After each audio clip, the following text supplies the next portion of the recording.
Hello guys, നമ്മളിന്ന് നോക്കാൻ പോകുന്നത് 25/2024 എന്ന് പറഞ്ഞൊരു ക്വസ്റ്റ്യൻ പേപ്പറാണ്. ചുവടെ തന്നിരിക്കുന്നതിൽ ഒന്നാമത്തെ ക്വസ്റ്റ്യൻ 1857 സ്വാതന്ത്ര്യ സമരവുമായി ബന്ധപ്പെട്ട് തെറ്റായ പ്രസ്താവന ഏതാണെന്നാണ് ചോദിച്ചിരിക്കുന്നത്. ഫൈസാബാദിൽ വിപ്ലവം നയിച്ചത് നവാബ് വാജിദ് അലിയാണ്. അത് തെറ്റായിട്ടുള്ള സെൻറ്റൻസ് ആണ്.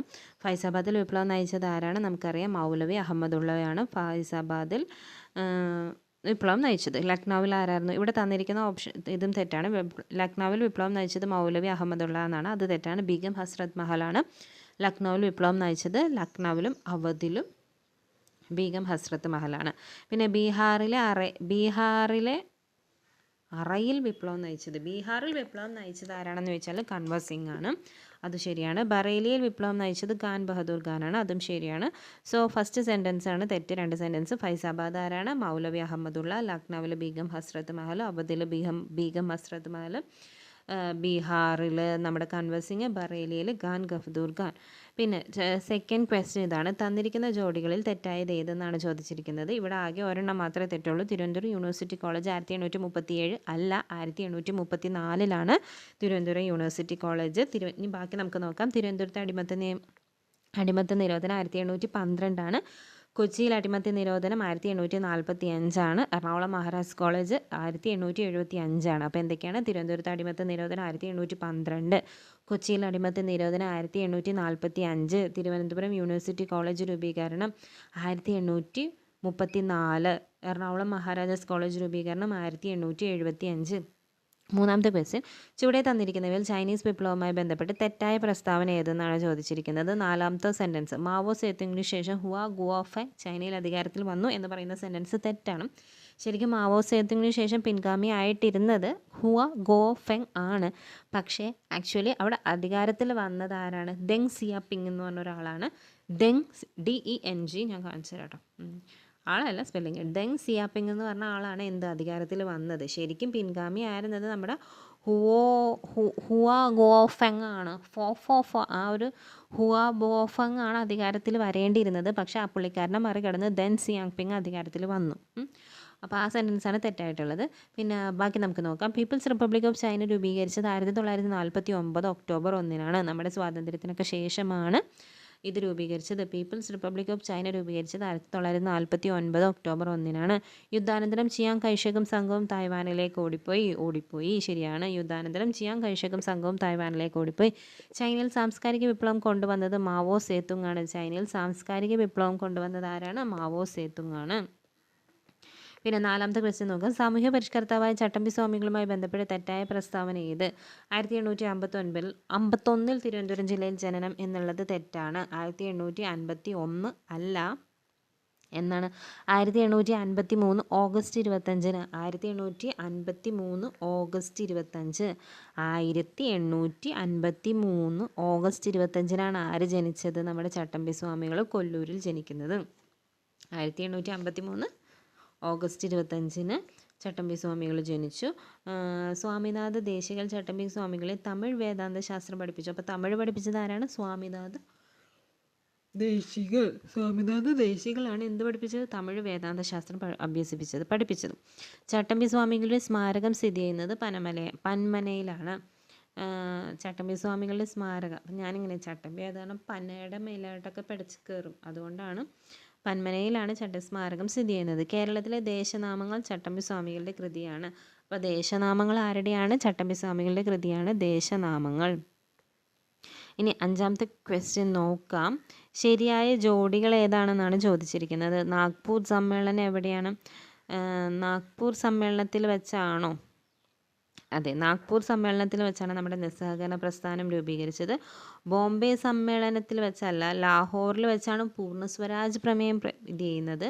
ബോംബെ സമ്മേളനത്തിൽ വെച്ചാണ് ക്വിറ്റ് ഇന്ത്യ പ്രമേയം. സൂറത്ത് സമ്മേളനത്തിൽ വെച്ചാണ് ഇന്ത്യൻ നാഷണൽ കോൺഗ്രസ് വിഭജനം അല്ലെങ്കിൽ സൂറത്ത് സ്പ്ലിറ്റ് എന്ന് പറഞ്ഞ് നടക്കുന്നത്. അപ്പോൾ ഇവിടെ ശരിയായിട്ടുള്ളത് ആകെ നാഗ്പൂർ സമ്മേളനത്തിൽ വെച്ച് നിസ്സഹകരണ പ്രസ്ഥാനവും സൂറത്ത് സമ്മേളനത്തിൽ വെച്ച് INC സ്പ്ലിറ്റും നടക്കുന്നത്, അല്ലെങ്കിൽ സൂറത്ത് സ്പ്ലിറ്റ് നടക്കുന്നത്. ഇനി നമുക്കിതെല്ലാം ഒന്ന് നോക്കാം, കറക്റ്റായിട്ടുള്ളത് നോക്കാം.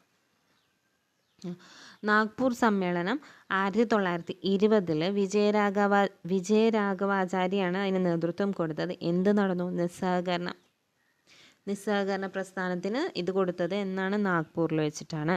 ബോംബെ സമ്മേളനം 1942 മൗലാന അബ്ദുൽ കലാം ആസാദ് ആയിരുന്നു നേതൃത്വം കൊടുത്തത്. ക്വിറ്റ് ഇന്ത്യ ക്വിറ്റ് ഇന്ത്യ സമരവുമായിട്ട് മുന്നോട്ട് പോകുന്നതിന് അംഗീകരിച്ചത് ബോംബെ സമ്മേളനം 42-ലാണ്. പിന്നെ സൂറത്ത് സ്പ്ലിറ്റ് നടന്നത് 1907 റാഷ് ബിഹാരി ബോസ് ആയിരുന്നു നേതൃത്വം കൊടുത്തത്. സൂറത്ത് സ്പ്ലിറ്റ് നടന്നത് അപ്പോഴാണ്. പിന്നെ നമ്മുടെ മെയിനായിട്ടുള്ള ലാഹോർ സമ്മേളനം 1929 നെഹ്റു ആയിരുന്നു നേതൃത്വം കൊടുത്തത്. പൂർണ്ണ സ്വരാജ് വേണമെന്ന് പ്രഖ്യാപിച്ചത് ലാഹോർ സമ്മേളനത്തിൽ വെച്ചായിരുന്നു.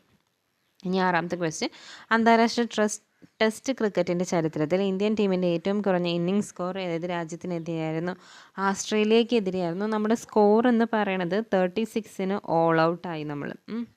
അതാണ് നമ്മുടെ ടെസ്റ്റ് ക്രിക്കറ്റ് ചരിത്രത്തിൽ ഇന്ത്യൻ ടീമിൻ്റെ ഏറ്റവും കുറഞ്ഞ സ്കോർ എന്ന് പറയണത്. അതാണ് ആസ്ട്രേലിയക്കെതിരെ 36 ഓൾ ഔട്ടായി. 2020 ഇത് നടന്നത്. 2020 നടന്ന ഓസ്ട്രേലിയക്കെതിരെ 36 റൺസ് ആയിരുന്നു കേട്ടോ. സിങ്ക് ഹോളുകളുടെ രൂപീകരണത്തിന് കാരണമാകുന്ന രൂപവൽക്കരണ സഹായി. എന്താണ് ഈ സിങ്ക് ഹോൾ എന്ന് വെച്ചാൽ ഈ ഭൂമിയിൽ വലിയൊരു ഗർത്തം, ഒരു കുഴി പോലെ വലിയ കുഴിയാണ്, അത്യാവശ്യം നല്ല കുഴി. അതെന്താണെന്ന് വെച്ചാൽ ഈ പാറമേലൊക്കെ നമ്മുടെ കാൽഷ്യം കാർബണേറ്റ് കുമ്മായം പോലത്തെ സാധനങ്ങളൊക്കെ ഇരുന്ന ഈ ഭൂഗർഭജലം അടിയിലെ വെള്ളം കാരണം അവിടെ അത് അലുത്ത് പോകും. അങ്ങനെയാണ് അവിടെ ഒരു സിങ്ക് ഹോൾ, വലിയൊരു ചരിവ് ഇരിക്കുന്ന പോലെ നമുക്ക് തോന്നും. ഒരു ഗൂഗിളിൽ ഇമേജസ് ഒക്കെ എടുത്ത് നോക്കിയാൽ നല്ല ഭംഗിയാണ് കാണും. നല്ല ഭംഗിയെന്നല്ല, കാണാനൊരു രസമുണ്ട്. ഭൂഗർഭജലമാണ് അതിന്, ഒഴുകുന്ന വെള്ളമല്ല, ഭൂഗർഭജലം, ഭൂമിയുടെ അടിയിൽ കിടക്കുന്ന വെള്ളമാണ് ഇതിന് കാരണം കേട്ടോ, സിങ്ക് ഹോൾക്ക് കാരണം. ഹിമാനികളല്ല, തിരമാലകളല്ല, ഒഴുകുന്ന വെള്ളവുമല്ല. ഒഴുകുന്ന വെള്ളമാണെങ്കിൽ ഒരു ഒഴുക്ക് നമുക്ക് തോന്നിയാൽ, മീൻസ് ഇത് ഒരു സ്ഥലത്ത് ഇപ്പോൾ ഒരു ചരിവ് ഇങ്ങനെ നിവർത്തി വെച്ച് എങ്ങനെ ഇരിക്കും?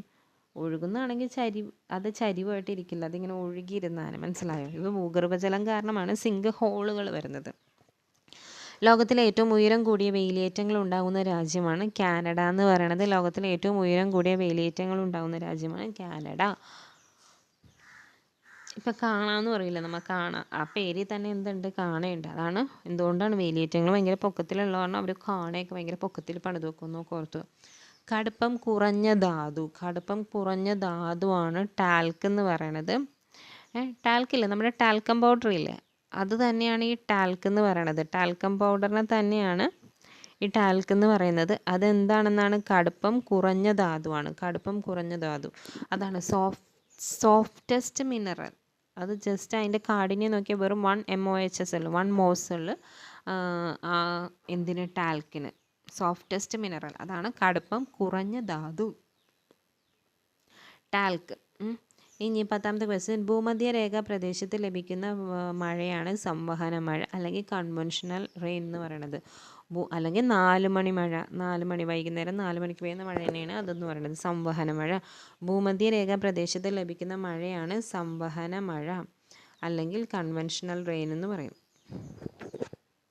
അത് തന്നെ, കൺവെൻഷണൽ റെയിൻഫോൾസ്, 4 o'clock മഴ എന്നൊക്കെ പറയണത് ഇതാണ്.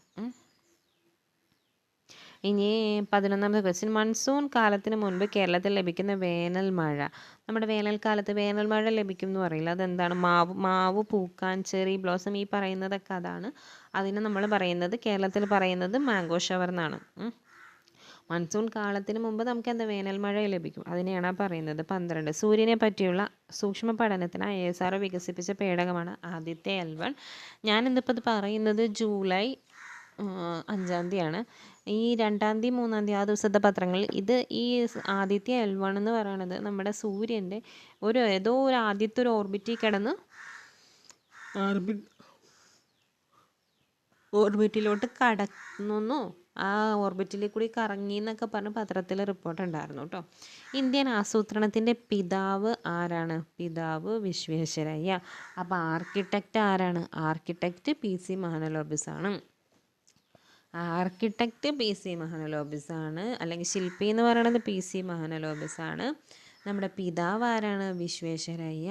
വിശ്വേശ്വരയ്യയാണ് പിതാവ്. പുതിയ സാമ്പത്തിക നയത്തിൻ്റെ ലക്ഷ്യങ്ങൾ ഏതൊക്കെയാണെന്നാണ് അടുത്ത ക്വസ്റ്റ്യൻ. ഉദാരവൽക്കരണം, ആഗോളവൽക്കരണം, സ്വകാര്യവൽക്കരണം, ഇതെല്ലാം കറക്റ്റ് ആൻസേഴ്സ് ആണ്. ഉദാരവൽക്കരണം, LPG ലിബറലൈസേഷൻ, പ്രൈവറ്റൈസേഷൻ, ഗ്ലോബലൈസേഷൻ. ഇനി 15ാമത്തെ ക്വസ്റ്റ്യൻ, ഖാരിഫ് വിളകൾ വിളവെടുക്കുന്ന സമയം എന്നാണ് നമ്മളോട് ചോദിച്ചിരിക്കുന്നത്. ഇനി നമുക്ക് ഈ ഖാരിഫ് വിളകൾ നോക്കിയാൽ ഇവിടുത്തെ ആൻസർ സെപ്റ്റംബർ മുതൽ ഒക്ടോബർ വരെയാണ്. ഇനി നമുക്കതൊന്ന് പഠിക്കാം. വരാത്തെന്താ? ഓക്കെ, ഖാരിഫ് വിളകൾ ജൂൺ ടു നവംബർ വരെയാണ്. എന്ന് വെച്ചാൽ ഈ ജൂണിൽ അത് വിളവിറക്കുന്നു, നവംബറിൽ അത് വിളവെടുക്കുന്നു. ആദ്യം ഈ ഓർഡർ പഠിച്ചു വെക്കുക. ഖാരിഫ്, റാബി, സെയ്ദ്. മറ്റേ ആൽഫബറ്റ് ഓർഡറിലാണ്. കെ ആദ്യം, ആർ രണ്ടാമത്, സെയ്ദ് ലാസ്റ്റ്. KRZ ആൽഫബറ്റിക് ഓർഡറിൽ എഴുതുക. പിന്നെ ജൂൺ ടു നവംബർ സ്കൂൾ തുറക്കണമെന്ന് അങ്ങോട്ട് ഓർത്താൽ മതി. ആദ്യത്തെ ഖാരിഫിന് ഒരു 6 മാസം കൊടുക്കുക. എന്ന് വെച്ചാൽ June, July, August, September, October, November 6 മാസം. അടുത്ത ആൾക്ക് അതായത് റാബിക്ക് 5 മാസം. നവംബറും കൂടെ എണ്ണുക, അത് ഓർത്തിരിക്കുക. ഈ പറയുന്ന മാസങ്ങളെല്ലാം കൂടെ എണ്ണും. November, December, Jan, Feb, March 5 മാസം. അപ്പോൾ അടുത്ത ആൾക്ക് എത്ര മാസമായിരിക്കും? 4 മാസം. March, April, May, June. ഇതിലെല്ലാം റിപ്പീറ്റേഷനാണ്. മന്ത്സ് ഈ അവസാനം ആദ്യം കിടക്കുന്നതൊക്കെ റിപ്പീറ്റേഷനാണ്. അപ്പോൾ 6, 5, 4 അങ്ങനെയാണെന്ന് പറയുന്നത്. ഇത് ഈ ജൂൺ ആദ്യം കിടക്കുന്ന മാസം നമ്മൾ വിളവിറക്കുന്നു, അവസാന മാസം വിളവെടുക്കുന്നു. അപ്പോൾ ഇവിടെ നിന്ന് നമുക്ക് മനസ്സിലാക്കാം, ഖാരിഫ് വിളവിറക്കുന്നത് ജൂൺ ജൂലൈയിലാണെന്നുണ്ടെങ്കിൽ ഒക്ടോബർ നവംബറിൽ അത് വിളവെടുക്കുന്ന സമയമാണ്. അപ്പോൾ ഇവിടുത്തെ ചോദ്യം വിളവെടുക്കുന്ന സമയം എന്നാണ്. ഖാരിഫ് വിളകളുടെ വിളവെടുക്കുന്ന സമയം ഇവിടെ ഒക്ടോബർ നവംബർ എന്ന് പറഞ്ഞൊരു ഓപ്ഷൻ ഇല്ല. അതുമായിട്ട് വേറെ ബന്ധപ്പെട്ട ഓപ്ഷനും ഇല്ല. ഇവിടെ കിടക്കുന്നത് സെപ്റ്റംബർ ഒക്ടോബർ എന്നാണ്. സോ നമുക്ക് ആ ഓപ്ഷൻ എടുക്കാം. സെപ്റ്റംബർ മുതൽ ഒക്ടോബർ വരെ വിളവെടുക്കുന്ന സമയം. 16ാമത്തെ ക്വസ്റ്റ്യൻ, ഹരിത വിപ്ലവത്തിൻ്റെ ഏഷ്യൻ ഭവനം എന്നറിയപ്പെടുന്ന രാജ്യം ഏതാണ്? ഫിലിപ്പൈൻസ് ആണ്. ഹരിത വിപ്ലവത്തിൻ്റെ ഏഷ്യൻ ഭവനം ഏതാണ്? ഫിലിപ്പൈൻസ്. ഹരിത വിപ്ലവത്തിൻ്റെ ഏഷ്യൻ ഭവനം ഫിലിപ്പൈൻസ്. 2022-23 കൂടി ഇന്ത്യയുടെ നവീകരണം ലക്ഷ്യമാക്കി നീതി ആയോഗ് ആരംഭിച്ച സംരംഭമാണ് സ്ട്രാറ്റജി ഫോർ ന്യൂ ഇന്ത്യ @75. എന്താണ് 22-23 കൂടി? നമ്മളിപ്പോൾ 24-ലായി, പക്ഷേ 21 നവീകരണം ലക്ഷ്യമാക്കി നീതി ആയോഗ് ആരംഭിച്ച സംരംഭമാണ് സ്ട്രാറ്റജി ഫോർ ന്യൂ ഇന്ത്യ @75.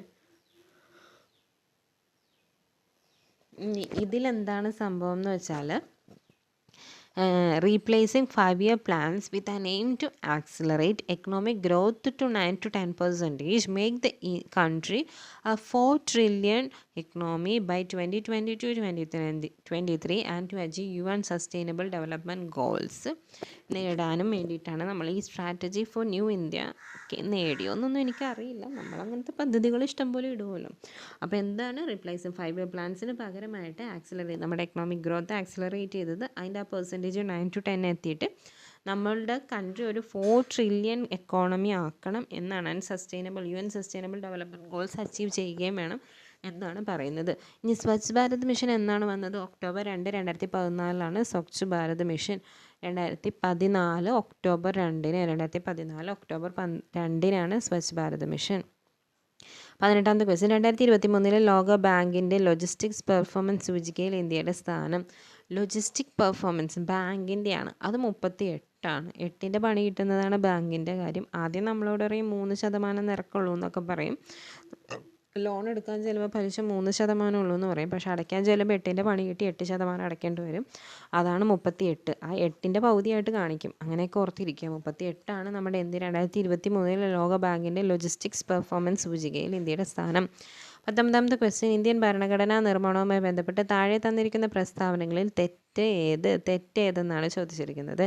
ഭരണഘടന ഹിന്ദിയിലും ഇംഗ്ലീഷിലും എഴുതണമെന്ന നിർദ്ദേശം അംഗീകരിച്ചത് 1947 ജനുവരിയിൽ നടന്ന സമ്പൂർണ്ണ സമ്മേളനത്തിലാണ്. ഹിന്ദിയിലും ഇംഗ്ലീഷിലും എഴുതാനുള്ളത് അംഗീകരിച്ചു. ശരിയാണ് ആ ക്വസ്റ്റ്യൻ. 1947 ജനുവരിയിലാണ് സമ്പൂർണ്ണ സമ്മേളനത്തിൽ അംഗീകരിച്ചത് ഹിന്ദിയിലും ഇംഗ്ലീഷിലും എഴുതാൻ. ഈ നിർദ്ദേശം മുന്നോട്ട് വെച്ചത് ഡോക്ടർ രാജേന്ദ്ര പ്രസാദാണ്. ആയിക്കോട്ടെ, ഈ നിർദ്ദേശം മുന്നോട്ട് വെച്ചത് ഡോക്ടർ രാജേന്ദ്ര പ്രസാദാണ്. ലക്ഷ്യപ്രമേയം അംഗീകരിച്ചതും ഈ സമ്പൂർണ്ണ സമ്മേളനത്തിലൂടെയാണ്. അപ്പോൾ ലക്ഷ്യപ്രമേയം അംഗീകരിച്ചതും ഈ സമ്പൂർണ്ണ സമ്മേളനത്തിലൂടെയാണ്. ലക്ഷ്യപ്രമേയത്തെ ജവഹർലാൽ നെഹ്റു എതിർത്തു. അതൊരിക്കലും എതിർക്കില്ല. ജവഹർലാൽ നെഹ്റു ആണ് ലക്ഷ്യപ്രമേയത്തെ കൊണ്ടുവന്നത് തന്നെ. അപ്പോൾ നമുക്കറിയാം ആ നെഹ്റു അത് എതിർക്കില്ല ഒരിക്കലും. പിന്നെ ഇതിൽ എക്സ്ട്രാ പോയിൻറ്റ്സ് ആയിട്ട് പറയാനുള്ളത്, the preamble is based on the objective resolution which was moved in the constituent assembly by Jawaharlal Nehru on 13th December 1946, accepted on 22nd January 1947 and adopted by the Constituent Assembly on 26th November and came into force on 26th January 1950. എല്ലാം മനസ്സിലായല്ലോ. എന്താണ് preamble എന്ന് പറയുന്നതാണ് based on ഈ ജവഹർലാൽ നെഹ്റു അവതരിപ്പിച്ച objective റെസൊല്യൂഷനെ base ചെയ്തിട്ടാണ് നമ്മുടെ preamble ഉണ്ടാക്കിയിരിക്കുന്നത്. എന്നാണ് ഈ ഒബ്ജക്റ്റീവ് റെസൊല്യൂഷൻ നമ്മുടെ നെഹ്റു അവതരിപ്പിച്ചത്? 13th ഡിസംബറിനാണ്. 13th ഡിസംബർ 1946-നാണത് അവതരിപ്പിച്ചത്. എന്നിട്ട് 47 ജാനുവരി അതാണ് സമ്പൂർണ്ണ സമ്മേളനം, അതിൽ ആക്സെപ്റ്റ് ചെയ്തു. 22 ജാനുവരി 1947 അത് അക്സെപ്റ്റ് ചെയ്തു. എന്നിട്ട് അത് കോൺസ്റ്റിറ്റ്യൂൻ്റ് അസംബ്ലിയിലോട്ട് അഡോപ്റ്റ് ചെയ്തത് 26 നവംബറിലാണ്. 26 നവംബറിൽ അത് അഡോപ്റ്റ് ചെയ്തു. നെക്സ്റ്റ് ഇയർ കണ്ടോ, ഈ 47 ജാനുവരി 22 അക്സെപ്റ്റ് ചെയ്തത് കുറച്ച് 2 വർഷങ്ങൾക്ക് ശേഷമാണ്. 1946 നവംബറിനാണ് അത് അഡോപ്റ്റ് ചെയ്തത്. കെയിം ഇൻ ടു ഫോഴ്സ് ചെയ്തത് നമ്മുടെ റിപ്പബ്ലിക് ഡേ ആണ് 26 ജാനുവരി 1950.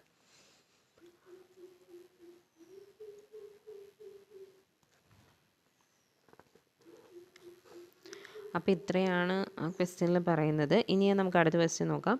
20ാമത്തെ ക്വസ്റ്റ്യൻ, താഴെ തന്നിരിക്കുന്നതിൽ പൗരത്വവുമായി ബന്ധപ്പെട്ട് ശരിയായ പ്രസ്താവനകൾ ഏതാ? OCA എന്നതിൻ്റെ പൂർണ്ണരൂപം ഓവർസീസ് സിറ്റിസൺ ഓഫ് ഇന്ത്യ എന്നാണ്. ഓവർസീസ് സിറ്റിസൺ ഓഫ് ഇന്ത്യ എന്നാണ് ശരിയാണ്. ഭരണഘടനയുടെ 2ാം ഭാഗത്ത് പൗരത്വത്തെക്കുറിച്ച് പ്രതിപാദിക്കുന്നു. ആദ്യ 2ാം ഭാഗം പൗരത്വത്തെക്കുറിച്ചാണ്. 1ാം ഭാഗം ഇതിനെപ്പറ്റിയാണ്, ഇന്ത്യനെ പറ്റിയാണ് പറയുന്നത്. അതിൻ്റെ ബൗണ്ടറി കാര്യങ്ങളൊക്കെ പറയുന്നതാണ് ഇന്ത്യ 1ാം ഭാഗം. 2ാം ഭാഗത്ത് സിറ്റിസൺഷിപ്പിനെ പറ്റി പറയുന്നു. ഭരണഘടനയുടെ 6 മുതൽ 11 വരെയുള്ള വകുപ്പുകൾ പൗരത്വത്തെക്കുറിച്ച് പ്രതിപാദിക്കുന്നു. അതെ, 6 മുതൽ 11 വരെയുള്ള വകുപ്പുകളാണ് ഈ 2ാം ഭാഗത്തുള്ളത്. ഇന്ത്യക്കാർക്ക് നേപ്പാൾ സന്ദർശിക്കാൻ വിസ ആവശ്യമില്ല. അതും ശരിയാണ്. നേപ്പാൾ സന്ദർശിക്കാൻ നമുക്ക് വിസ ആവശ്യമില്ല. ഇന്ത്യക്കാർക്ക് വിസ ആവശ്യമില്ല. 21ാമത്തെ ക്വസ്റ്റ്യൻ, ഇന്ത്യയെ ആമുഖം ഒരു പ്രഖ്യാപനത്തെക്കാൾ കൂടുതലാണ്. അത് നമ്മുടെ ഭരണഘടനയുടെ ആത്മാവാണ്. നമ്മുടെ രാഷ്ട്രീയ സമൂഹത്തിൻ്റെ മാതൃകയാണത്. ഒരു വിപ്ലവത്തിനല്ലാതെ മറ്റൊന്നിനെ മാറ്റാൻ കഴിയാത്ത ഒരു ദൃഢനിശ്ചയം അതിലടങ്ങിയിരിക്കുന്നു. ഇന്ത്യൻ ഭരണഘടനയുടെ ആമുഖത്തെക്കുറിച്ച് ഇങ്ങനെ പറഞ്ഞത് ആരാണ്? ജസ്റ്റിസ് ഹിദായത്തുള്ള. ഒരു ജസ്റ്റിസ് ആയിട്ടുള്ള മനുഷ്യന് ഇങ്ങനെയൊക്കെ പറയാൻ പറ്റുള്ളൂ. ആമുഖം ഒരു പ്രഖ്യാപനത്തെക്കാൾ കൂടുതലാണ്. അത് നമ്മുടെ ഭരണഘടനയുടെ ആത്മാവാണ്. നമ്മുടെ രാഷ്ട്രീയ സമൂഹത്തിൻ്റെ മാതൃകയാണത്. ഒരു വിപ്ലവത്തിനല്ലാതെ മറ്റൊന്നിനും മാറ്റാൻ കഴിയാത്ത ഒരു ദൃഢനിശ്ചയം അതിലടങ്ങിയിരിക്കുന്നു. ഇങ്ങനെ പറഞ്ഞത് ആരാണ്? ജസ്റ്റിസ് ഹിദായത്തുള്ള. 22ാമത്തെ ക്വസ്റ്റ്യൻ, മൗലികാവകാശങ്ങളുമായി ബന്ധപ്പെട്ട് ശരിയായ പ്രസ്താവനകൾ കണ്ടെത്തുക.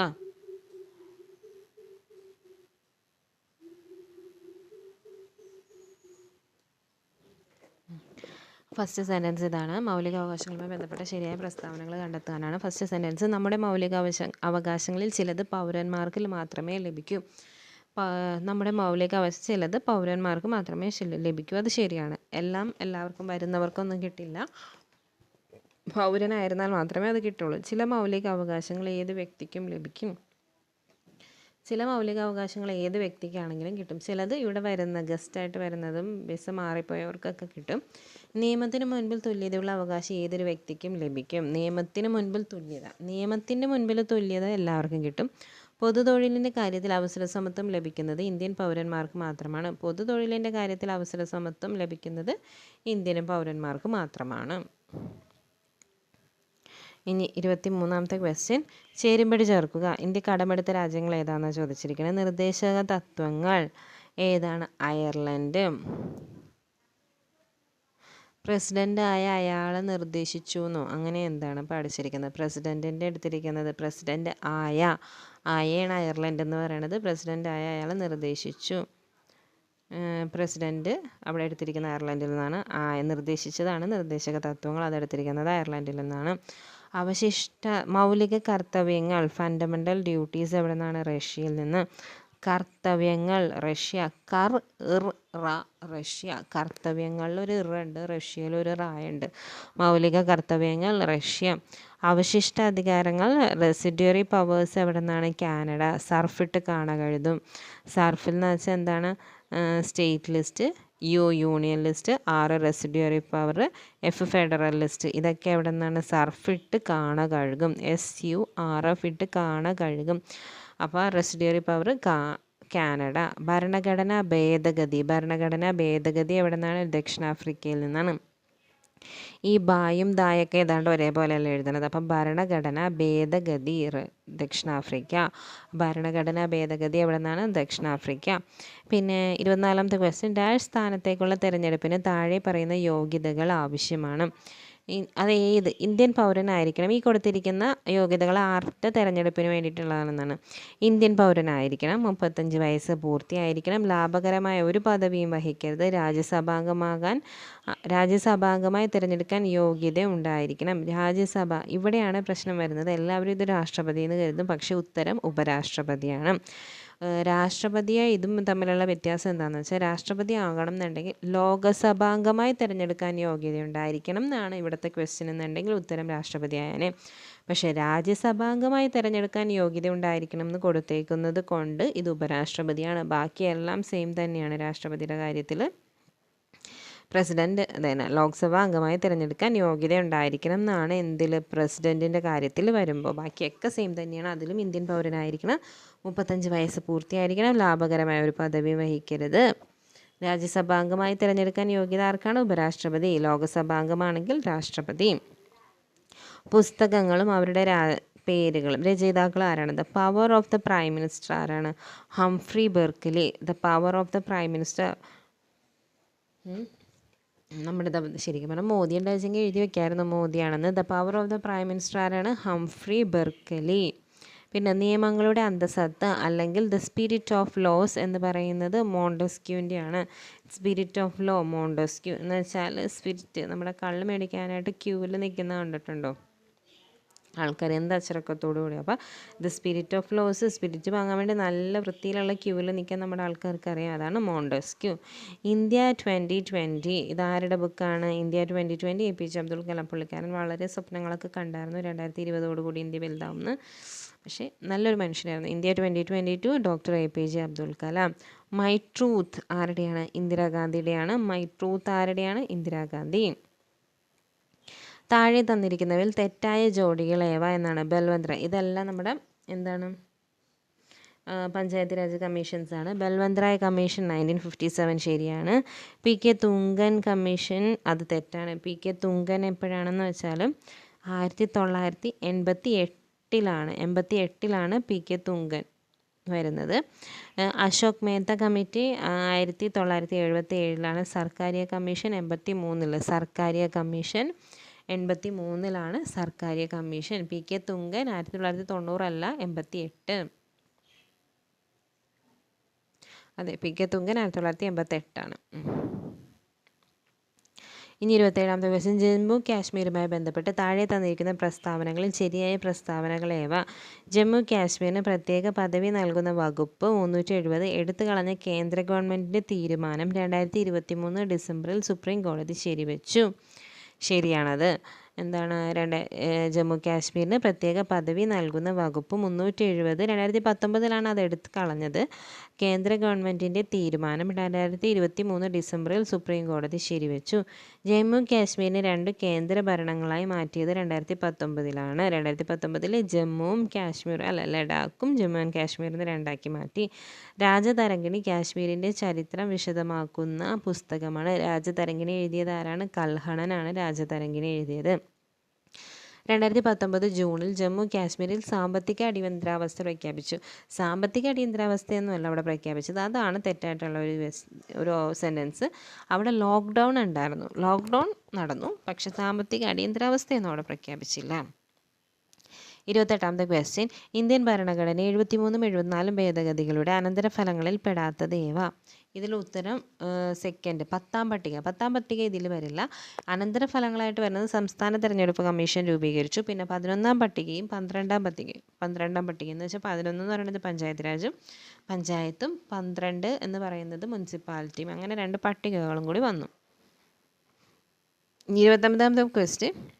നമ്മുടെ കുറച്ച് പദ്ധതികൾ തന്നിട്ടുണ്ട്, അതായിട്ട് മാച്ച് ചെയ്യാനാണ് പറഞ്ഞിരിക്കുന്നത്. നമ്മുടെ അഭയകിരണം പദ്ധതി ആരുമായിട്ട് ബന്ധപ്പെട്ടുള്ളതാണ്? അഭയകിരണം വിധവകൾക്ക് സാമ്പത്തിക സഹായം നൽകാൻ വേണ്ടിയിട്ടാണ്. അഭയകിരണം വിധവകൾക്ക് സാമ്പത്തിക സഹായം. വിദ്യാകിരണം വികലാംഗരുടെ മക്കൾക്ക് വിദ്യാഭ്യാസ സഹായമാണ്. വിദ്യാകിരണം എന്താണ്? വികലാംഗരുടെ മക്കൾക്ക് വിദ്യാഭ്യാസ സഹായം. വിദ്യാകിരണം. താലോലം കേൾക്കുമ്പോൾ പറയാൻ കുട്ടികളുടെയാണ്. മാരക രോഗങ്ങളുള്ള 18 വയസ്സിന് താഴെയുള്ള കുട്ടികൾക്ക് ചികിത്സാ സഹായം നൽകാനാണ് താലോലം. ഇനി അടുത്തത് വിദ്യാജ്യോതി പദ്ധതി. വിദ്യാജ്യോതി എന്താണ്? PH എന്ന് വെച്ചാൽ ഫിസിക്കലി ഹാൻഡിക്യാപ്ഡ് വിദ്യാർത്ഥികൾക്ക് പഠനത്തിനുള്ള സാമ്പത്തിക സഹായം നൽകാൻ. ഇനി വിദ്യാർത്ഥികൾ ഫിസിക്കലി ഹാൻഡിക്യാപ്ഡ് ആയിട്ടുണ്ടെങ്കിൽ അത് വിദ്യാജ്യോതി. മാതാപിതാക്കൾ വികലാംഗരാണെന്നുണ്ടെങ്കിൽ അത് വിദ്യാകിരണം. മനസ്സിലായോ? കിരണം, വിദ്യ, ജ്യോതി, മക്കൾ പഠിക്കുന്ന വിദ്യാർത്ഥികൾ ഫിസിക്കലി ഹാൻഡിക്യാപ്ഡ് ആണെന്നുണ്ടെങ്കിൽ. ഇനി 30ാമത്തെ ക്വസ്റ്റ്യൻ, താഴെ തന്നിരിക്കുന്നതിൽ തെറ്റായ പ്രസ്താവനകൾ ഏതാണെന്നാണ് ചോദിച്ചിരിക്കുന്നത്. 4ാമത്തെയാണ് തെറ്റ്. നമുക്ക് അത് ആദ്യം പഠിക്കാം. കേരളത്തിലെ ADGP മനോജ് കുമാർ IPS ആണ്. അത് തെറ്റാണ്. കേരളത്തിലെ ADGP ആരാണ്? അത് തന്നെ, കേരളത്തിലെ ADGP P വിജയനാണ്. ADGP ആരാണ്? P വിജയൻ. പിണറായി വിജയനാണ്. ആ വിജയനല്ല കേട്ടോ ഇത്. ADGP പിണറായി, P വിജയൻ, മുഖ്യമന്ത്രി പിണറായി വിജയൻ. അപ്പോൾ ADGP ആരാണ്? P വിജയൻ. കേരളത്തിലെ 3ാമത്തെ സെൻറ്റൻസ് നോക്കി. കേരളത്തിലെ നിർമ്മാണ സഭയിലെ ഡെപ്യൂട്ടി സ്പീക്കർ ചിറ്റയം ഗോപകുമാറാണ്. ചിറ്റയം ഗോപകുമാർ, ചിറ്റയാണ് എന്ത് ഡെപ്യൂട്ടി സ്പീക്കർ, അതാണ് ചിറ്റയം ഗോപകുമാർ ഡെപ്യൂട്ടി സ്പീക്കർ. അപ്പോൾ സ്പീക്കറാണ് AN ഷംസീറാണ്. നമ്മുടെ സ്പീക്കർ ആരാണ്? AN ഷംസീർ. ഷംസീറിൻ്റെ ചിറ്റയാണ് എന്ത് ഡെപ്യൂട്ടി സ്പീക്കർ. കേരള നിയമനിർമ്മാണ സഭ ഏകമണ്ഡല നിയമനിർമ്മാണ സഭയാണ്. ശരിയാണ്. നമുക്ക് മറ്റേ കൗൺസിലില്ല.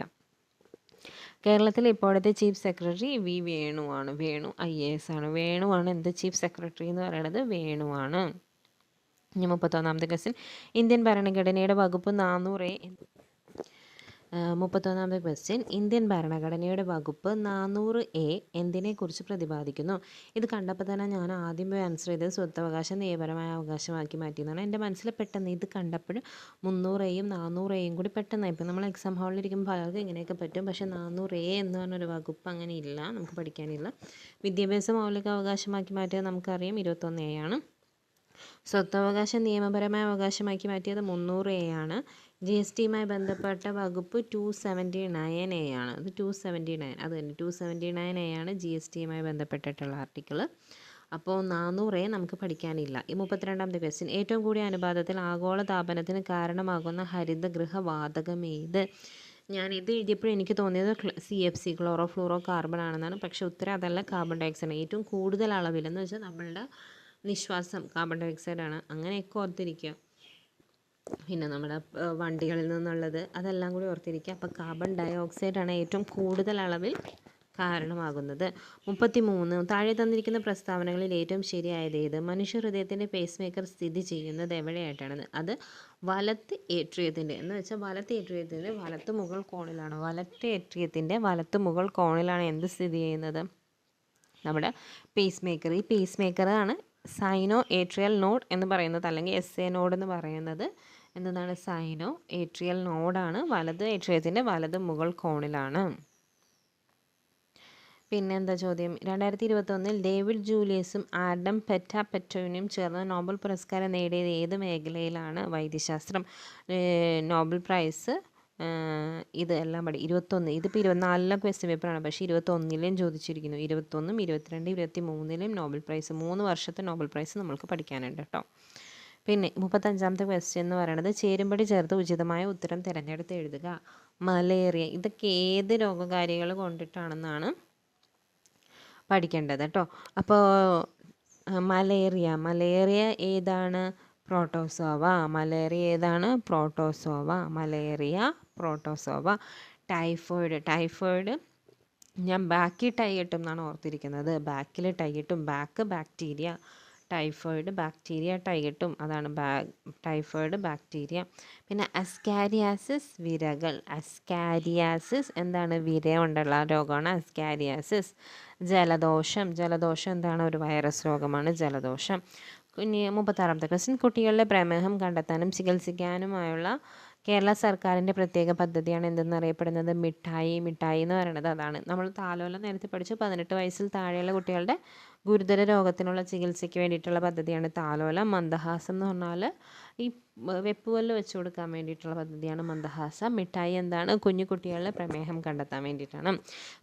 അടുത്ത ക്വസ്റ്റ്യൻ, കൊറോണ വൈറസിൻ്റെ വകഭേദമായ B1.1.529 529 ഏതിൻ്റെ വകഭേദമാണെന്നാണ്? അത് ഏതാണെന്നാണ്? ഒമിക്രോൺ ആണ്. 529 എന്ന് പറയുന്നത് ഏതാണ്? ഒമിക്രോൺ. ഇനി അടുത്ത ക്വസ്റ്റ്യൻ 38 ക്യാൻസൽ ചെയ്തു. 39, രണ്ട് വസ്തുക്കൾ തമ്മിലുള്ള ചലനത്തെ എതിർക്കുന്നതും പ്രതലത്തിന് സമാന്തരവുമായ ബലം ഏതാണ്? രണ്ട് വസ്തുക്കൾ തമ്മിലുള്ള ചലനത്തെ എതിർക്കുന്നതും പ്രതലത്തിന് സമാന്തരവുമായ ബലം ഏതാണ്? ഘർഷണ ബലമാണ്. പ്രതലബലം അല്ല, വിസ്കസ് അല്ല, കൊഹിഷൻ അല്ല, ഘർഷണബലമാണ്. രണ്ട് വസ്തുക്കൾ തമ്മിലുള്ള ചലനത്തെ എതിർക്കുന്നത് കേൾക്കുമ്പോൾ തന്നെ നമുക്ക് എന്തെഴുതാം? ഘർഷണം. സ്ഥിരവേഗതയും വ്യത്യസ്ത പ്രവേഗവുമുള്ള ചലനത്തിന് ഉദാഹരണം ഏത്? അത് വർത്തുളം അല്ല. ചലനം എന്ന് പറയുമ്പോൾ വേണമെങ്കിൽ സ്ഥിരവേഗം വരില്ല. സ്ഥിരവേഗം വരണമെന്നുണ്ടെങ്കിൽ എന്ത് വേണം? സമവർത്തുളന ചലനം. കാരണം സ്ഥിരവേഗമാണ്, വേഗം നമുക്ക് സ്ഥിരം പോവാം സമവർത്തുള ചലനത്തിൽ. പക്ഷെ ഒരിക്കലും അതിൻ്റെ ഡയറക്ഷൻ എന്തായിരിക്കില്ല? ഡയറക്ഷൻ ടാൻജൻ്റ് ആയിട്ടുള്ള രൂപത്തിലായിരിക്കും അതിൻ്റെ ഡയറക്ഷൻ വരുന്നത്. അതൊരിക്കലും സമപ്രവേഗം ആവില്ല. മനസ്സിലായോ? ഇനി 41ാമത്തെ ക്വസ്റ്റ്യൻ. ഏത് മേഖലയിലെ പരീക്ഷണങ്ങൾക്കാണ് Alain Aspect, John F Clauser, Anton Zeilinger എന്നിവർക്ക് 2022 ഭൗതിക ശാസ്ത്രത്തിനുള്ള നൊബേൽ സമ്മാനം ലഭിച്ചത്? ഇതിൽ സെയിം ക്വസ്റ്റ്യൻ പേപ്പറിൽ തന്നെ 2021 നോബൽ പ്രൈസും ചോദിച്ചു, 2022 നോബൽ പ്രൈസും ചോദിച്ചു. ഇതിൻ്റെ ഉത്തരം ക്വാണ്ടം മെക്കാനിക്സ് ആണ്. സോ ഇതെല്ലാം നമുക്ക് പഠിച്ചേ പറ്റൂ. ഇനി അടുത്ത ക്വസ്റ്റ്യൻ, 42ാമത്തെ ക്വസ്റ്റ്യൻ. 40 ഗ്രാം മീഥേൻ പൂർണ്ണമായും കത്തുമ്പോൾ ലഭിക്കുന്ന കാർബൺ ഡയോക്സൈഡിൻ്റെ അളവ് എത്രയായിരിക്കുമെന്ന് തന്നിരിക്കുന്ന രാസസമവാക്യത്തെ അടിസ്ഥാനമാക്കി കണ്ടെത്തുക. ഇതിൽ ആൻസർ വരുന്നത് 110 ഗ്രാമാണ്. ഇതിൻ്റെ എക്സ്പ്ലനേഷൻ ഞാൻ ഏറ്റവും ലാസ്റ്റ് കാണിച്ചു തരാം. അതൊന്ന് എഴുതി കാണിക്കേണ്ട വീഡിയോ ആണ്. അതുകൊണ്ട് ഞാൻ ഇതിൻ്റെ ലാസ്റ്റ് കാണിച്ചു തരാം കേട്ടോ. 43ാമത്തെ ക്വസ്റ്റ്യൻ. ചുവടെ കൊടുത്തിരിക്കുന്നവയിൽ ലൂയിസ് ആസിഡ് ഏതാണെന്നാണ് ചോദിക്കുന്നത്. ലൂയിസ് ആസിഡ് ഏത്? ലൂയിസ് ആസിഡ് എന്ന് വെച്ചാൽ ഇലക്ട്രോൺ സ്വീകരിക്കാൻ കഴിവുള്ളവയും ലൂയിസ് ബേസ് എന്ന് വെച്ചാൽ ഇലക്ട്രോണിനെ വിട്ടുകൊടുക്കാൻ കഴിവുള്ള. അതിനനുസരിച്ചാണ് ഇവിടെ ആസിഡും ബേസൊക്കെ പറയുന്നത്. അപ്പോൾ ലൂയിസ് ആസിഡ് എന്ന് പറയുമ്പോൾ ഇവിടെ BCl3 ആണ്. ഇവിടെ മേടിക്കാൻ കഴിവുണ്ട്, അത് തന്നെ. ലൂയിസ് ആസിഡ് ഏതാണ്? BCl3. X ഒരു 2ാം ഗ്രൂപ്പ് മൂലകവും Y ഒരു 17ാം ഗ്രൂപ്പ് മൂലകവും ആണെങ്കിൽ Xഉം Yയും ചേർന്ന് രൂപം കൊള്ളുന്ന സംയുക്തത്തിൻ്റെ രാസസൂത്രം എന്തായിരിക്കും? X ഒരു 2ാം ഗ്രൂപ്പ് മൂലകം. അപ്പോൾ 2ാം ഗ്രൂപ്പ് മൂലകത്തിൻ്റെ പ്രത്യേകത എന്താണ്? 2 ഇലക്ട്രോൺസിനെ വിട്ടുകൊടുക്കാനുള്ള കഴിവുണ്ടാവും. Y എന്ന് പറയുന്നത് ഒരു 17ാം ഗ്രൂപ്പ് മൂലകം. Yക്ക് എത്ര ഇലക്ട്രോൺസിനെ മേടിക്കാനുള്ള കഴിവുണ്ടാവും? 1 ഇലക്ട്രോണിനെ മേടിക്കാനുള്ള കഴിവുണ്ടാവും. പക്ഷേ ഇവിടെ S 2 എണ്ണം വിട്ടുകൊടുക്കുന്നുണ്ട്. അപ്പോൾ 2 എണ്ണം വിട്ടുകൊടുക്കണം എന്നുണ്ടെങ്കിൽ 2 എണ്ണം മേടിക്കാനുള്ള ആളിവിടെ വേണം. അപ്പോൾ Y എന്ത് ചെയ്യും? ഒരു Yനെയും കൂടി കൂട്ടിപ്പിടിക്കും.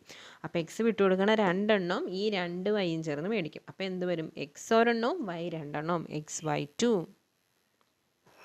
45ാമത്തെ ക്വസ്റ്റ്യൻ. ചുവടെ കൊടുത്തിരിക്കുന്ന 2 പ്രസ്താവനകളെ അടിസ്ഥാനമാക്കി ഏറ്റവും ശരിയായ ഉത്തരം തിരഞ്ഞെടുക്കുക. പ്രസ്താവന: സ്റ്റീൽ ഒരു ലോഹമാണ്. രണ്ടാമത്തെ പ്രസ്താവന: സ്റ്റെയിൻലെസ് സ്റ്റീൽ ഒരു ലോഹസങ്കരമാണ്. 2ൽ സ്റ്റെയിൻലെസ് സ്റ്റീൽ രണ്ടും എന്താണ്? സ്റ്റീലാണെങ്കിലും സ്റ്റെയിൻലെസ് സ്റ്റീലാണെങ്കിലും എന്താണ്? ലോഹസങ്കരമാണ്. സ്റ്റീൽ എന്ന് പറയുന്നത് കാർബണും അയണും കൂടി ചേർന്നിട്ടുള്ളതാണ് സ്റ്റീൽ എന്ന് പറയുന്നത്. സ്റ്റെയിൻലെസ് സ്റ്റീൽ എന്ന് പറയുമ്പോൾ അതിൽ പല മിക്സ് വരാം. ക്രോമിയം മെയിനായിട്ട് അതിലുണ്ട്. പിന്നെ പല മിക്സസും വരാം. എന്നാലും അയൺ, കാർബൺ, ക്രോമിയം വരുന്നതാണ് സ്റ്റെയിൻലെസ് സ്റ്റീൽ എന്ന് പറയുന്നത്. സ്റ്റീൽ എന്താണ്? അയണും കാർബണുമാണ് സ്റ്റീൽ എന്ന് പറയുന്നത്. 2022 ഖത്തർ ഫുട്ബോൾ ലോകകപ്പിൻ്റെ സെമി ഫൈനലിലേക്ക് യോഗ്യത നേടിയ ടീമുകളേവ? സെമി ഫൈനലിലേക്ക് യോഗ്യത നേടിയത് ആരൊക്കെയാണ്? Argentina, France, Croatia, Morocco. Argentina, France, Croatia, Morocco.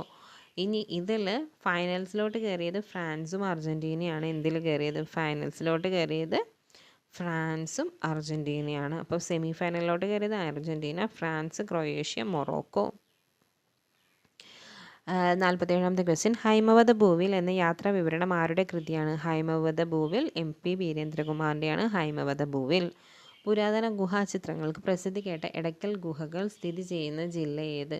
Edakkal ഗുഹ എവിടെയാണ്? വയനാട്ടിലാണ് എടക്കൽ ഗുഹ, വയനാട്. 49ാമത്തെ ക്വസ്റ്റ്യൻ. താഴെ പറയുന്നവയിൽ ആരുടെ കാലത്താണ് കേരളത്തിൽ ചവിട്ട് നാടകം ആരംഭിച്ചത്? ഓഫ് കോഴ്സ് നമുക്കറിയാം, പോർച്ചുഗീസുകാരാണ് നമുക്ക് ചവിട്ട് നാടകം തന്നത്. കേരള സാഹിത്യ അക്കാദമിയുടെ പ്രസിഡന്റ് ആരാണ്? കേരള സാഹിത്യ അക്കാദമിയുടെ പ്രസിഡന്റ് K. സച്ചിദാനന്ദൻ. കേരള സാഹിത്യ അക്കാദമി K. സച്ചിദാനന്ദൻ. സാഹിത്യ അക്കാദമി സച്ചിദാനന്ദൻ. മാത്സ് വരുന്നുണ്ട്, നിങ്ങൾ ചെയ്ത് നോക്കുക. ഇനി ഇംഗ്ലീഷ് നോക്കുക. I had never been to Paris before. She exclaimed that. Sentence മാറ്റാനാണ്. She exclaimed that she had never been to Paris before. She had never been to Paris before. I regret to tell you. I റിഗ്രറ്റിൻ്റെ കൂടെ എന്ത് വരും? Regret to tell you. I regret to tell you. To regret to tell you. I regret to tell you that when I arrived, ഞാൻ എത്തിയപ്പോഴേക്കും they had been waiting for an hour when I arrived. ഞാൻ അവിടെ എത്തിയപ്പോൾ. ഒരു sentence പാസ്റ്റിൽ പറഞ്ഞാലും മറ്റേത് past പാർട്ടിസിപ്പിളിൽ പറയണം. മനസ്സിലായോ? അങ്ങനെയാണ്. അതിൻ്റെയും പഴയതായിട്ട് പറയണം. ദേ അവരവിടെ, ഞാൻ എത്തിയപ്പോൾ അവരവിടെ വെയിറ്റ് ചെയ്തുകൊണ്ട്, എനിക്ക് വേണ്ടി വെയിറ്റ് ചെയ്തുകൊണ്ടിരിക്കുമായിരുന്നു.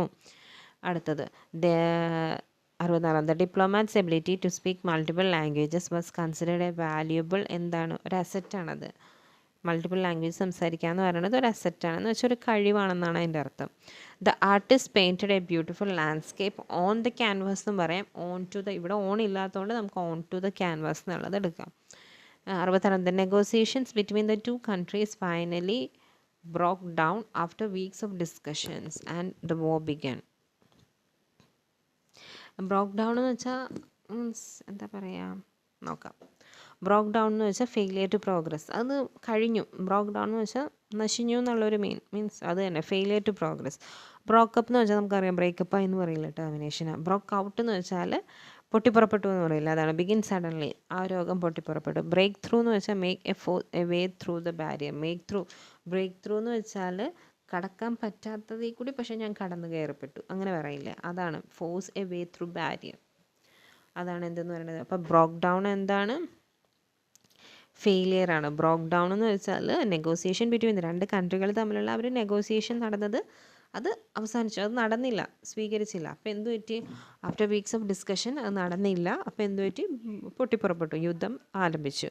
ബ്രേക്കപ്പ് അറിയാലോ, നമുക്ക് അവസാനിപ്പിച്ചു. ബ്രോക്ക് ഔട്ട്, ഒരു രോഗം ബ്രോക്ക് ഔട്ട്, പൊട്ടിപ്പുറപ്പെട്ടു എന്ന് പറയില്ല. ബ്രോക്ക് ത്രൂ എന്ന് വെച്ചാൽ കടക്കാൻ പറ്റിയില്ല പക്ഷെ ഞാൻ അതിൻ്റെ ഇടയിൽ കൂടി കടന്നു കയറി എന്ന് പറയില്ല, അതാണ്. The detective's ability to notice the dash details led to the solving of the complex mystery. Salient details എന്ന് വെച്ചാൽ അതിൻ്റെ എല്ലാ ഫീച്ചേഴ്സും നോക്കുക എന്ന് പറയില്ല, ചെറിയ ഇതും, അതാണ് സാലിയൻറ്റ് ഡീറ്റെയിൽസ്. ഇനി ഒസ്റ്റെൻസിബിൾ, ഇതിൽ കോൺസ്പീഷ്യസ് നമുക്കറിയാം, ഇൻകോൺസ്പീഷ്യസ് അതിൻ്റെ ഒസ്റ്റെൻസിബിൾ എന്ന് വെച്ചാൽ എന്താണ്?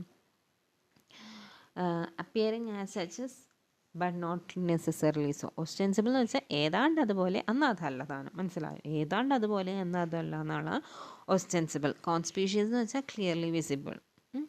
കോൺസ്പീഷ്യസ് എന്ന് വെച്ചാൽ ക്ലിയർലി വിസിബിൾ ആയതിനെയാണ് കോൺസ്പീഷ്യസ് എന്ന് പറയുന്നത്. ഒസ്റ്റെൻസിബിൾ എന്താണ്? ഏതാണ്ട് അതുപോലെ എന്നാൽ അതല്ലതാണ്, അതാണ് പറയുന്നത്. 68ാമത്തെ question. The bargain between the two companies reached a dash when they failed to agree on the terms of partnership. എന്ത് പറ്റി? അത് അവസാനിച്ചു എന്നുള്ളത്, dead end. The bargains between the two companies reached a dead end when they failed to agree on the terms of the partnership. Turning point എന്ന് വെച്ചാൽ വഴിത്തിരിവ്. Green light എന്ന് വെച്ചാൽ ഒരു അനുമതി കൊടുക്കുന്നത് പോലെ. ലാസ്റ്റ് സ്ട്രോ എന്ന് വെച്ചാൽ ഒരു പ്രശ്നത്തിൻ്റെ, അത് തന്നെ ഒരു നെഗറ്റീവാണ്. ലാസ്റ്റ് സ്ട്രോ എന്ന് പറയുന്നത് last in the series of bad things, അത് തന്നെ. ഇത്രയും നാൾ ഈ അവസാനം എന്താ പറയുക, നല്ലതല്ലാത്തതിൻ്റെ ഒരു അവസാനത്തെ നല്ലതല്ലായ്മ, അതാണ് ആ പറയുന്നത്. അടുത്ത ക്വസ്റ്റ്യൻ ക്യാൻസൽ ചെയ്തിട്ടുണ്ട്. ഇനി 70th question. Despite facing numerous obstacles she displayed remarkable dash throughout the challenging project. എന്താണ് ടെനാസിറ്റി എന്ന് വെച്ചാൽ നമുക്ക് ആ ഒരു പിടിച്ചു നിന്നു എന്ന് പറയില്ല, ഇത്രയും മോശമായ അവസ്ഥയിലും അവളവിടെ പിടിച്ചു നിന്നത് കാര്യം സാധിച്ചെടുത്തു എന്ന് പറയില്ല, അതിനെയാണ് ടെനാസിറ്റി എന്ന് പറയുന്നത്. ആ ഒരു പിടിച്ചു നിൽക്കാനുള്ള കഴിവിനെയാണ് ടെനാസിറ്റി എന്ന് പറയുന്നത്. ഇനി മലയാളമാണ്. Strike the while the iron is hot. എന്താണ്? കാറ്റുള്ളപ്പോൾ തൂറ്റണം. പാണിപാദം എന്ന പദം ശരിയായ വിഗ്രഹങ്ങൾ എങ്ങനെ? പാണിയും പാദവും. പൂജക ബഹുവചനത്തിന് ഉദാഹരണമല്ലാത്ത. സ്വാമികൾ പൂജകമാണ്, വൈദ്യർ പൂജകമാണ്, അധ്യാപകർ പൂജകമാണ്, ജ്യോത്സ്യർ പൂജകമല്ല. വണ്ട് എന്ന അർത്ഥം വരുന്ന പദങ്ങൾ ഏതൊക്കെയാണ്? അളി, ഭ്രമരം, മധുപം, മൃംഗം. ഇതെല്ലാം എന്താണ്? അർത്ഥമാണ്. അളി, ഭ്രമരം, മധുപം, മൃംഗം എല്ലാം എന്താണ്? വണ്ട്. താഴെ കൊടുത്തിട്ടവയിൽ ശരിയായ പദമേത്? അനുഗ്രഹീതൻ. അനുഗ്രഹം എന്നാണെങ്കിൽ ഗാഢ ഫ്രണ്ടിൽ ആ ഒരു സാധനം ഇട്ടാണ്. ഇത് അനുഗ്രഹീതനാണെങ്കിൽ ഗ കഴിഞ്ഞിട്ട് വേണം ഇടാൻ. അനുഗ്രഹീതൻ. അതിഥിക്ക് തായാണ്. അഞ്ജലിക്ക് തിരിഞ്ഞു വന്നം. ജ കഴിഞ്ഞിട്ടും ഞാ ആദ്യം. പിന്നെ യാദൃശ്ചികന് ശ വേണ്ട, യാദൃച്ഛികം എന്നാണ്. പിരിച്ചെഴുതുക. വിണ്ടലം എങ്ങനെയാണ്? വിൺ അധികം തലമാണ് വിണ്ടലം. 77ാമത്തെ ക്വസ്റ്റ്യൻ. കല്ലധികം മതിൽ എങ്ങനെയാണ്? കല്ല് മതിലല്ല, കന്മതിൽ. ഇന്നാവും, ഇല്ല് മാറി എന്താവും? ഇന്നാവും, കന്മതിൽ. ഏട്ടിലെ പശു എന്നാണ് പ്രയോജനമില്ലാത്ത പശു. ഏട്ടിലെ പശു എന്ന് വെച്ചാൽ എന്താണ്? ബുക്കിലെ പശു എന്ന് വെച്ചാൽ പുസ്തകത്തിലെ പശുവിനെയാണ് പറയുന്നത്. പുസ്തകത്തിലെ പശുവിനെ കൊണ്ട് നമുക്ക് വല്ല കാര്യമുണ്ടോ? പശു ഒന്നും തരില്ല, കാണിക്കാം ഇത് പശുവാണെന്ന് പറഞ്ഞുകൊണ്ട്. പ്രയോജനമില്ലാത്ത വസ്തു, അതാണ് ഏട്ടിലെ പശു എന്ന് പറയുന്നത്. വിപരീത പദം എഴുതുക. ഉന്മീലനം, നിമീലനം. പിന്നെ ഒറ്റപ്പദം എഴുതുക. അറിയാൻ ആഗ്രഹിക്കുന്ന ആൾ എന്താണ്? ജിജ്ഞാസു. അറിയാൻ ആഗ്രഹിക്കുന്ന ആൾ ജിജ്ഞാസു. ഇത് അവരുടെ ക്വസ്റ്റ്യൻസ് ആണ്.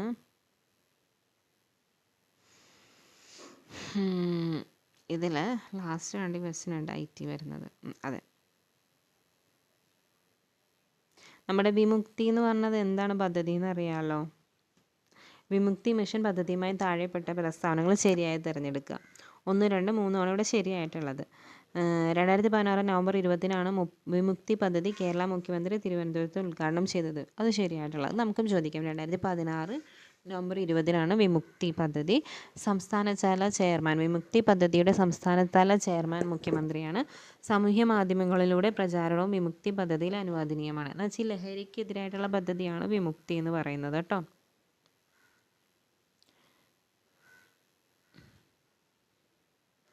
ഇനി ലക്ഷ്യങ്ങൾ ഏതൊക്കെയാണ്? വിമുക്തി മിഷൻ ബോധവൽക്കരണ പദ്ധതിയുടെ ലക്ഷ്യങ്ങൾ താഴെ പറയുന്നവ ഏതെല്ലാമാണ്? സമൂഹത്തിൻ്റെ സമസ്ത മേഖലകളിലും വ്യാപരിക്കുന്ന വിപത്തായി മാറിയിട്ടുള്ള മദ്യം, മയക്കുമരുന്ന്, പുകയില ഉൽപ്പന്നങ്ങൾ എന്നിവയുടെ ഉപയോഗം കുറച്ചു കൊണ്ടുവരിക. നിയമവിരുദ്ധ ലഹരി വസ്തുക്കളുടെ ശേഖരണം, കടത്തൽ എന്നിവയുടെ ഉറവിടം കണ്ടെത്തി ഇല്ലായ്മ ചെയ്യുക. ലഹരി ഉപയോഗത്തിൻ്റെ ദൂഷ്യവശങ്ങൾ ബോധ്യപ്പെടുത്തി വ്യാപക ബോധവൽക്കരണ പ്രവർത്തനങ്ങൾ സംഘടിപ്പിച്ച് ലഹരി വിമുക്ത കേരളം എന്ന ലക്ഷ്യം സാക്ഷാത്കരിക്കുന്നതിന്. ഇതെല്ലാമാണ് അതിൻ്റെ ലക്ഷ്യങ്ങൾ. 99ാമത്തെ ക്വസ്റ്റ്യൻ നോക്കാം. കമ്പ്യൂട്ടർ വൈറസുമായി ബന്ധപ്പെട്ട് 2000-ലെ വിവരസാങ്കേതിക നിയമത്തിൻ്റെ വ്യവസ്ഥ ഏതൊക്കെ ആർട്ടിക്കിൾസാണ് അതിൽ വരിക എന്നാണ്. ആർട്ടിക്കിൾ 43 ഉണ്ട്. ആർട്ടിക്കിൾ 43 എന്താണ്? നമ്മുടെ ഇലക്ട്രോണിക് എക്വിപ്മെൻറ്റ്സ് നശിപ്പിക്കലാണ് 43 എന്ന് പറയുന്നത്. ആർട്ടിക്കിൾ 63 എന്ന് പറയുന്നത് ഹാക്കിംഗ് ആണ്. ആർട്ടിക്കിൾ 6 എന്ന് പറയുന്നത് ഹാക്കിംഗ്. 43 എന്ന് പറയുന്നത് ഇലക്ട്രോണിക് എക്വിപ്മെൻറ്റ്സ് നശിപ്പിക്കുക. വിവരസാങ്കേതിക നിയമം 2000 പ്രകാരം കുട്ടികളിലെ അശ്ലീല സാഹിത്യം കുറ്റകൃത്യമായി കണക്കാക്കുന്നതിന് കുട്ടിയുടെ പ്രായം 18 വയസ്സിൽ താഴെയാണ്. 2000 പ്രകാരം കുട്ടികളുടെ അശ്ലീല സാഹിത്യം കുറ്റകൃത്യമായി കണക്കാക്കുന്നതിന് കുട്ടിയുടെ പ്രായം, അതിൻ്റെ പ്രായം 18 വയസ്സിൽ താഴെയുള്ള കുട്ടികൾ അശ്ലീല സാഹിത്യങ്ങൾ എഴുതാൻ പാടില്ല. മനസ്സിലായല്ലോ? അപ്പോൾ എന്താണ് കുട്ടികളുടെ പ്രായം? 18 വയസ്സിൽ താഴെ. അപ്പോൾ അത്രയേ ഉള്ളൂ. എല്ലാവരും നന്നായിട്ട് പഠിക്കുക. All the best. പറഞ്ഞ് പഠിക്കുക.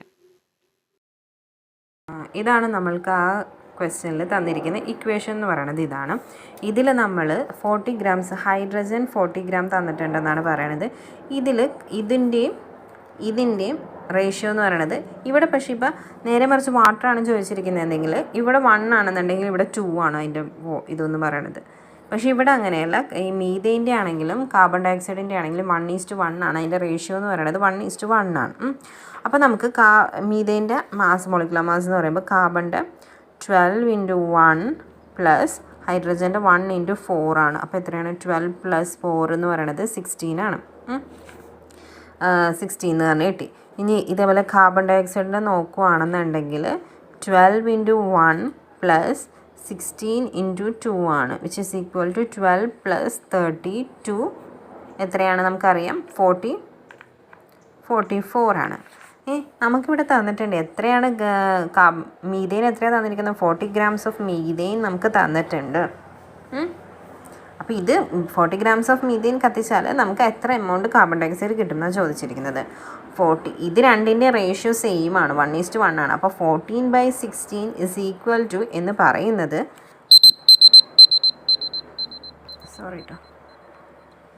14/16 ഇസ് ഈക്വൽ ടു എന്ന് പറയുന്നത് നമുക്ക് കിട്ടാൻ പോകുന്ന എത്രയാണോ അതേ /44 ആണ്. മനസ്സിലായോ? നമുക്ക് കിട്ടാൻ പോകുന്ന എത്രയാണോ അത്രയും എമൗണ്ട് കിട്ടും. രണ്ടിൻ്റെ റേഷ്യോ എന്താണ്? 1:1 ആയതുകൊണ്ട് x/44 എന്നാണ് വരിക. സോ നമുക്ക് x കണ്ടുപിടിക്കണമെന്നുണ്ടെങ്കിൽ 40 / 16 × 44 എന്ന് വരും. ഇത് ക്യാൻസൽ ചെയ്ത് വരുമ്പോൾ ഇവിടെ 20 കിട്ടും, ഇവിടെ 8 ആവും, ഇത് വീണ്ടും 10 ആവും, ഇത് വീണ്ടും 4 ആവും, 4ഉം 4ഉം 11 ആവും, വിച്ച് ഈസ് ഈക്വൽ ടു 110 എന്ന് നമുക്ക് ആൻസർ കിട്ടും. അങ്ങനെയാണ് 110 എന്ന് ആൻസർ കിട്ടും. അത്രയേ ഉള്ളൂ.